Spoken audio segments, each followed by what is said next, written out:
Assalamualaikum warahmatullahi wabarakatuh.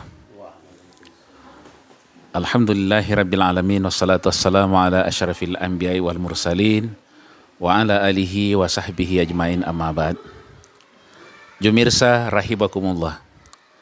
Kali ini kami berada di Pondok Pesantren Al-Islam Metoh bersama kami dengan pimpinan Pondok Pesantren Al-Islam Metoh. Kita akan berbincang-bincang seputar fikih yang kaitannya dengan yang sering banyak dipertanyakan ke saya terkait masalah sholat jamak, sholat kasar, Ustaz. Jadi ini perlu pemirsa tahu bahwa ketika Allah memberikan kemudahan, perlukah kemudahan itu kita sambut baik atau kita justru berpikir kita mempertahankan apa yang menurut kita. Mungkin ini yang kita akan dengarkan apa yang akan disampaikan oleh Ustadz kita, pimpinan Pondok Pesantren Al-Islam Metoh, Bapak Al-Ustadz Kiai Dr. Andus Samsudin Ribi. Beliau adalah pimpinan Pondok Pesantren. Kita akan mendengarkan pemaparan tentang hal yang berkaitan dengan salat jamak dan kasar. Untuk itu kepada Ustadz disilahkan.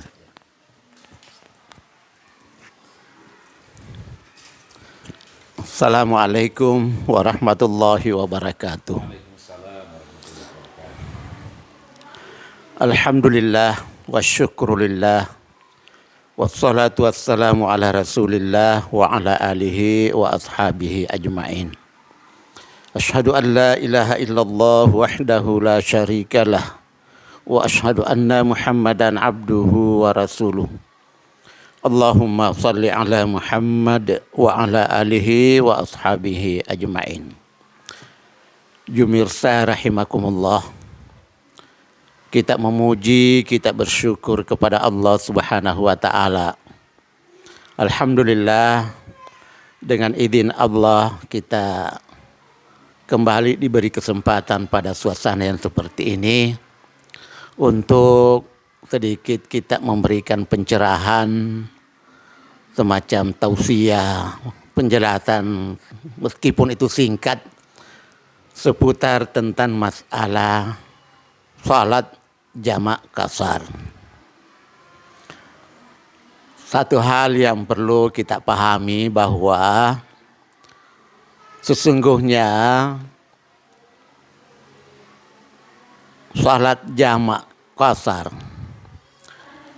itu pada dasarnya itu adalah hukum yang terdapat di dalam syariat agama kita, yang tentu saja keberadaannya sesuatu hal yang semestinya tidak boleh kita ragukan atau tidak boleh kita nafikan, karena memang dasar hukumnya jelas dalam Al-Quran maupun dalam sunnah Rasulullah Sallallahu Alaihi Wasallam. Jadi sesungguhnya andaikan masih ada di kalangan masyarakat tentang masalah itu yang masih dijadikan atau disangsikan sebagai sesuatu hal yang tidak perlu dan tidak boleh kita melaksanakan itu, sesungguhnya itu hanyalah merupakan, ya maaf saja kalau kita katakan bahwa itu adalah ketabuan ya, atau keminiman dari penjabaran kita tentang Islam berkaitan dengan masalah itu. Sebab dari beberapa ulama, memang sudah jumhur ulama memberikan penetapan dalam hal ini bahwa salat jamak kasar itu sesungguhnya adalah rukhsah, semacam kemudahan yang diberikan oleh Allah kepada hamba-hambanya ini. Dan lagi pula bahwa melaksanakan salat jamak kasar itu yang tidak boleh kita terlepas daripadanya itu adalah merupakan suatu kemudahan atau keringanan yang diberikan oleh Allah kepada kita. Jadi kita ini semestinya menerimalah itu sebagai satu pemberian atau sebagai satu hadiah ya, bonus dari Allah Subhanahu wa taala. Apalagi yang harus kita ragukan? Kan Al-Quran memberikan ketetapan, misalnya Ada ayat di surah An-Nisa ayat 101. Allah kan sudah mengatakan wa idza darabatum fil ar. Ya. Apabila kamu berjalan di muka bumi, falaisa alaikum junahun an taqsuru minas shalah. Maka tidak mengapa kamu itu untuk mengkasar atau meringkas salat. Jadi meskipun kata seperti ini terdapat dalam surah An-Nisa ini ayat 101. Ya, jadi kalau kembali kepada petunjuk Nabi kita Nabi Muhammad sallallahu alaihi wasallam, ada riwayat yang kami kutip dari sahabat yang bernama Anas bin Malik. Ini diriwayatkan oleh Imam An-Nasai. Di sana disebutkan bahwa kata Anas bin Malik itu bahwa kami sering bersama dengan Nabi dari Madinah ke Makkah. Dan Rasulullah Sallallahu Alaihi Wasallam itu selamanya dalam perjalanan itu melakukan salat 2 rakaat. Ya, dalam arti 2 rakaat itu artinya dia kasar lah waktu salat itu. Kalau salat duhur berarti dia kasar itu jadi 2. Salat asar itu dia kasar jadi 2. Sehingga kasar itu artinya mengurangi atau meringkas. Yang 4 jadi 2. Seperti itu dasar hukumnya sudah jelas itu. Ya. Kemudian kalau misalnya digabungkan dengan istilah jamak kasar, berarti itu jamak mengumpulkan 2 waktu salat. Mengumpulkan 2 waktu salat.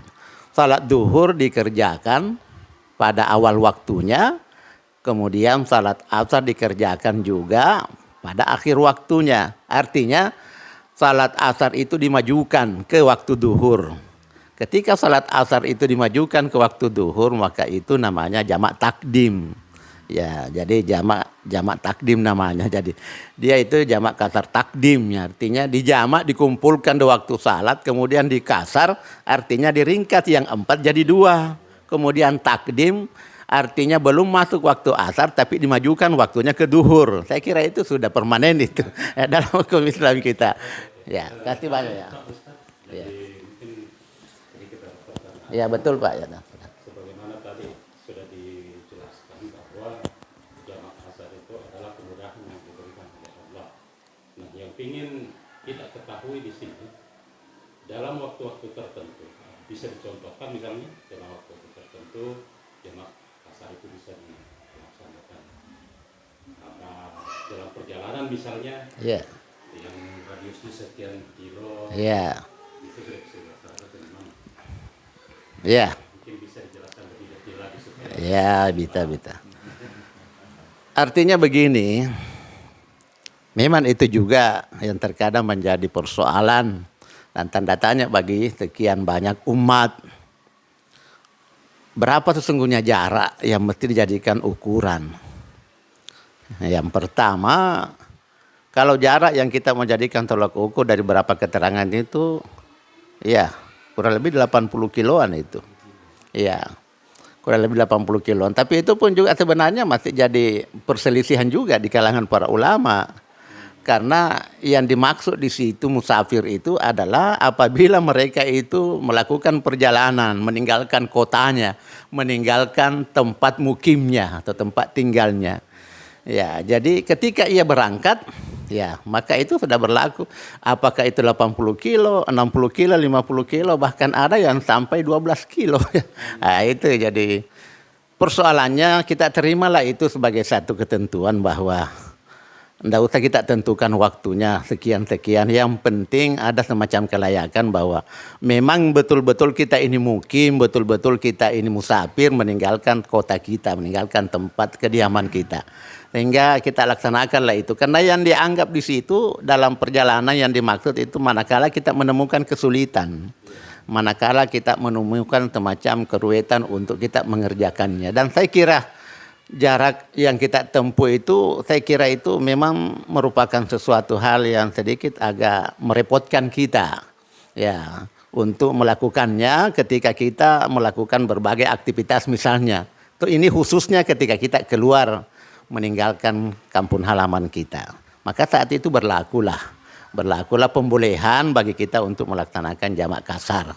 Ya, meskipun saya lihat beberapa keterangan ada yang berpegangan kepada 80 kilo itu maksimalnya atau minimalnya. Kemudian berapa lama waktu kita melaksanakan jamak kasar? Saya lihat jumhur ulama di sana ditetapkan bahwa itu maksimalnya 4 hari. Ya, 4 hari kita mukim di suatu tempat atau berada dalam satu perjalanan. Apabila kita menetapkan harinya bahwa 4 hari di sana kita bertempat tinggal, maka berlakulah 4 hari bolehnya kita melaksanakan jamak kasar. Tetapi yang sebenarnya itu juga ini adalah pendapat ya, dan ini saya kira ini perlu dipegangnya karena ini pendapat para fuqaha juga. Artinya sebenarnya tidak juga ditentukan 4 harinya, kecuali 4 hari itu adalah hari mutlak bahwa kita harus tinggal 4 hari selama 4 hari. Tapi manakala kita tidak memiliki ketetapan waktu 4 hari, umpamanya kita tidak menentukan 4 hari, biar melebihi 4 hari. Karena kita tidak tahu bahwa berapa hari kita tinggal, berdasarkan urusan sajalah. Jadi biar 1 minggu, biar 10 hari, biar 1 bulan, dan ini semua ada keterangan. Karena kita melakukan perjalanan itu memang sulit untuk diukur bagaimana sih kesibukan kita di sana. Nah, jadi kecuali yang 4 hari memang sudah ada penetapan, saya 4 hari di tempat ini. Ya, kalau ternyata besoknya kita nanti ada urusan 1 hari, 2 hari, ya tidak mengapalah kita lanjutkan kasar itu. Ya, atau tidak melaksanakan kasar. Ya. Jadi memang kita pahami bahwa banyak kemudahan yang Allah berikan. Iya, betul. Dalam urusan pekerjaan, sebagaimana kita ketahui, jadi bukan hanya di persoalan sholat, Iya, bukan. termasuk di persoalan wudhu, kita ada namanya tayamum. Iya. Jadi ketika misalnya tidak ada air, kita bisa bertayamum. Iya, betul. Nah, saya kira hal-hal yang seperti ini mungkin perlu dijelaskan untuk dipahami. Iya, iya, iya. Satu contoh Pak, itu dalam Al-Quran surah Al-Ma'idah ayat 6 itu. Allah menyebutkan tentang masalah wudhu. Bagaimana urutan-urutan wudhu yang disebutkan dalam surah Al-Ma'idah itu. Sungguhnya yang termasuk anggota wudhu yang disebutkan dalam surah Al-Ma'idah itu adalah wajibnya anggota wudhu yang harus kena air. Tetapi berdasarkan beberapa hadis, sesungguhnya itu ada beberapa yang disunatkan. Ada beberapa yang disunatkan. Kemudian setelah itu beberapa ayat-ayat atau ayat-ayat di surah Al-Ma'idah itu menyebutkan tentang urutan-urutan wudhu. Juga disebutkan di situ tentang masalah tayamum.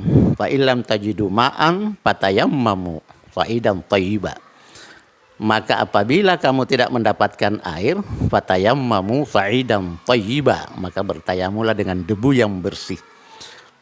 Dan indahnya setelah Allah menyebutkan secara berurutan, luar biasa itu Allah memberikan kemudahan. Ma yuridullahu liyaj'ala 'alaikum min haraj. Artinya Allah tidak menghendaki atas kamu itu suatu kesulitan. Walaki yuridu liyutahhirakum, tapi Allah itu hanya menghendaki kemudahan atau Allah hanya mensucikan kamu. Jadi itulah tadi, ya kita terimalah itu sebagai satu dispensasi, pengecualian ya dari Allah. Jadi kita harus terima. Jadi aneh juga kalau ada orang yang tidak mau bertayamum dalam keadaan sakit. Ya, dan nanti insya Allah kita ada kisahnya yang begitu, ada kisah yang berkaitan dengan itu. Ya, Bahkan yang kita ketahui ya, karena sebenarnya Islam itu adalah agama yang mudah dan tersulit. Contohnya saja, yang kita ketahui bahwa daging babi itu kan haram dimakan. Tetapi dalam kondisi-kondisi tertentu, hal itu kadang dibolehkan. Bagaimana menurut Anda? ya. Artinya sesuatu yang diharamkan di dalam agama, manakala itu seketika diperbolehkan, itu tidak lain adalah dalam keadaan daruri, dalam keadaan terpaksa. Ya, dalam keadaan terpaksa. Jadi apabila kita didesak oleh kondisi, tidak ada jalan lain. Ya, manakala kita tidak melakukannya, maka itu akan menimbulkan kepatalan yang berat bagi kita. Maka keterpaksaan itu tadinya berubah menjadi boleh. Tapi pembolehan itu hanya sebatas untuk menutupi situasi. Ya, tapi bukan untuk selama-lamanya, hanya untuk penyambung hidup saja. Setelah itu tetap berlaku haram. Iya, tapi sebenarnya itu bukan berarti menghalalkan yang haram atau menghalalkan yang haram, begitu ya? Atau menghalalkan yang haram ketika kita melakukan keterpaksaan. Statusnya tetap haram, hanya dibolehkan. hanya dibolehkan dalam Islam karena ada alasan, ada illat ya, ada hukum yang membenarkan. Ya, jadi saya kira seperti itu. Jadi makan babi misalnya satu di antaranya. Ya, Bahkan mungkin ketika misalnya hal yang haram itu dia berfungsi bisa menjadi obat di dalam tubuh, ya. itu mungkin diperbolehkan. Ya. Artinya tetap diperbolehkan dalam kondisi darurat. Ya. Meskipun kita tetap waspada dan berhati-hati karena ada juga keterangan yang menjelaskan dalam beberapa hadis bahwa Allah itu sesungguhnya yang haram tetap diharamkan. Ya, Allah tetap mengharamkan dan tidak akan menjadikan obat sesuatu yang haram kecuali atas petunjuk Allah itu sendiri, atas pembolehan karena kondisi yang dibenarkan, atas ketentuan itu. Ya, jadi tidaklah dalam arti bahwa sedikitnya boleh, lalu yang banyaknya itu saja yang tidak benar, tidak. Sedikit atau banyak, selama itu dasarnya adalah haram, asalnya haram, tetap haram. Ya, jadi ya tetap begitu juga kalau dilihat dari segi pemanfaatan obat, tetap juga diharamkan statusnya. Jadi kecuali dalam kondisi terancam darurat seperti yang kita sebutkan tadi, maka la ba'sa fih, tidak mengapa, silakan. Ya, tetapi bukan berarti sekali lagi menghalalkan yang diharamkan. Ya, statusnya tetap haram. itulah Allah dengan kasih sayangnya. Termasuklah tadi musafir. Musafir itu apa bedanya dengan orang yang salat ketika mukim, meskipun tidak berlaku baginya itu yang namanya kasar, tetapi ketika dalam kondisi sakit, apa ia sanggup salat berdiri? Kalau dia tidak sanggup, silakan duduk. Padahal dia tidak musafir. Itu juga ruksa juga, keringanan juga ya. Kalau tidak bisa duduk, boleh dia baring. Dan seterusnya kalau dia tidak bisa salat dalam keadaan baring ya, bolehlah ia salat dengan isyarat mata atau dalam hati. Kalau seandainya ia tidak bisa semua itu ya, lebih baik ia disalati saja. Karena memang sudah begitulah kewajiban kita. Melaksanakan salat pada dasarnya adalah sesuatu kewajiban yang tidak boleh kita berlepas diri daripadanya. Ya, saya kira.